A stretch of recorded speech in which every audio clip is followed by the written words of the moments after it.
good. And he's been on the show multiple times. I listened to him. I think he's phenomenal. He has great takes, absolutely great takes when it comes to college football. And we agree on a lot of stuff nationally.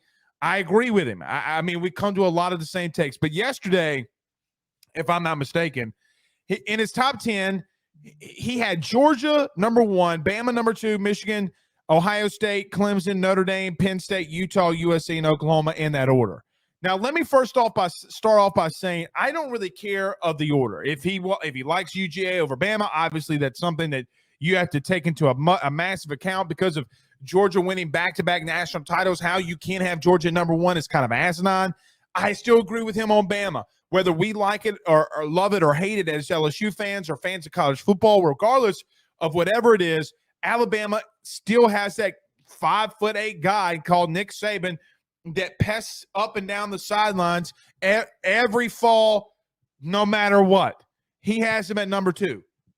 I'm okay with that. I will also, even though I might not agree with this, if he wants to put Michigan at 3, by all means, go ahead and do it.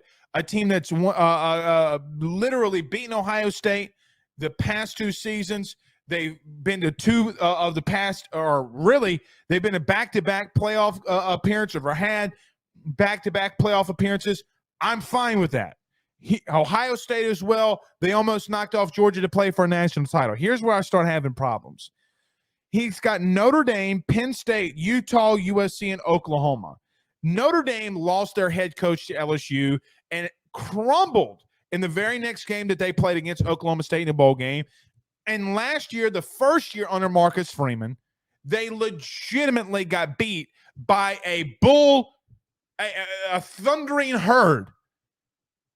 They got embarrassed on national television by Marshall. And then they would turn around some weeks later and get embarrassed by a tree. A tree. How you can say of the top 10 healthy programs in college football, Notre Dame, whose head coach is now at LSU, and they promoted from within. And by the way, to Josh, they legitimately have people coming out that work on that beat who said that their AD, Jack Swarbrick, will not pay or give buyouts to go to get the OC at Utah. LSU would never.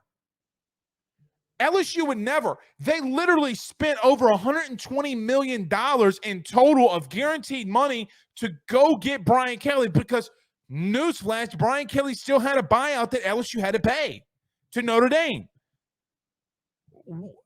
I don't get that.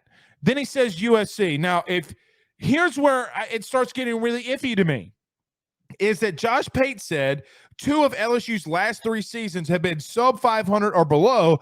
They aren't a top 10 program. They don't have top 10 program health. Then what do you call USC? Because LSU never went 4-8 in the Pac-12, which arguably is the worst conference in the Power 5 when the Pac-12 champion, Utah Utes, in game 1 goes down to Gainesville and gets their teeth kicked in. They got their teeth kicked in. So how in the world are you going to put a non-champion, USC, who went 4-8 a season ago, who, by the way, got beat by Utah not once but twice, ahead of LSU?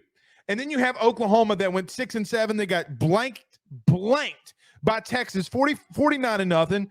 TCU beat them 55-24. Oh, and by the way, the one of the worst losses that they had was to a JT Daniels-led West Virginia.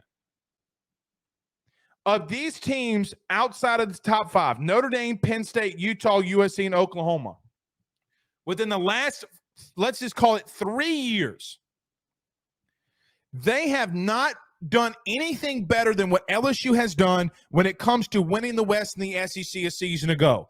I don't want to hear Alabama is down when you have the possible number 1 overall pick. I don't want to hear about Alabama being down when you're in a situation where, and everybody hates Bill O'Brien, but all they do is score 40 points a game. I think it was 39.9 points per game. They have the 4th overall total offense in the country. They have a top 10 total defense in the country. What are we talking about here? There's nothing that really and truthfully, I might add, that Ohio State, Clemson, Notre Dame, Penn State, Utah, USC, and Oklahoma has done that's better than LSU under year one under Brian Kelly winning the West with, by the way, under 70 scholarship players? Nothing. There's not one thing. Penn State going to Auburn and clapping their ever-living cheeks is not more impressive than winning the West.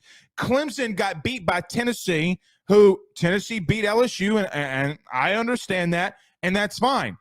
Clemson also lost to both SEC teams that they played this year, and Clemson losing to both SEC teams that they played, in Tennessee and South Carolina. Notre Dame, it is what it is. We can talk about it any live long day. Utah, game one, made Anthony Richardson legitimately look like the number one overall pick. At number 9, USC, their quarterback paints his nails, and Oklahoma was 6-7.